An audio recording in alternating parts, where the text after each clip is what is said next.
My coworker takes credit for my work every meeting, but one live demo exposed everything. My coworker Diane stood up at our Friday engineering review and pulled up her latest feature. I've optimized our checkout flow to reduce cart abandonment by 40%, she announced, clicking through the slides I'd made at 2 a.m.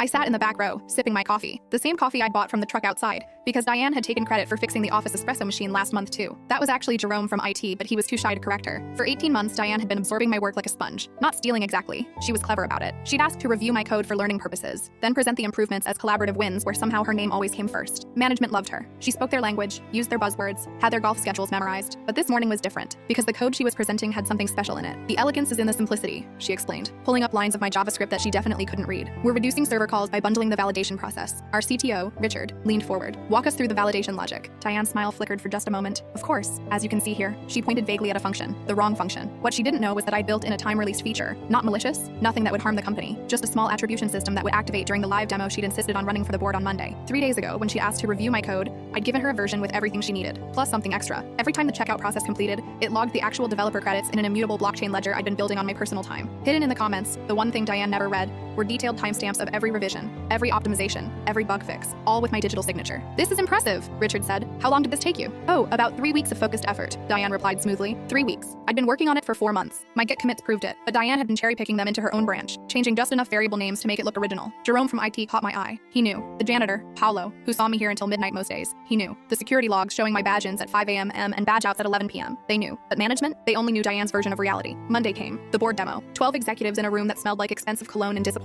Diane wore her best blazer, the one she bought after getting the bonus for her payment integration system. My payment integration system. Gentlemen, ladies, what you're about to see is months of dedicated innovation, she began. She ran the live checkout. Everything worked perfectly. Of course it did. But then the confirmation screen loaded with something unexpected. In small text at the bottom, checkout optimization developed by, and then my name, my employee ID, and a QR code. What's that? Asked the board chairman, squinting at the screen. Diane went pale. Oh, that's just debug text. Let me. She tried to click away, but the QR code had already caught the chief innovation officer's attention. He scanned it with his phone. It led to a simple page showing the complete development history. Every line of code with timestamps, every commit message, every late night, every early morning, every optimization Diane had claimed as her own. 4 months of receipts, immaculately documented. Diane, Richard said slowly, this shows someone else wrote this entire system. We collaborated. The commits show you've never touched the actual code base. Your only contributions are PowerPoint slides and email summaries. The room went silent. Not the comfortable silence of success, but the awkward silence of exposure. I wasn't even supposed to be in that meeting, but Richard had called me in an hour earlier to fix an urgent bug in the payment system. The bug Diane had created trying to modify my code over the weekend to remove the attribution. She'd broken the entire validation sequence. I fixed it in 12 minutes while she watched, helpless. Is this your code? Richard asked me directly. The Git history speaks for itself.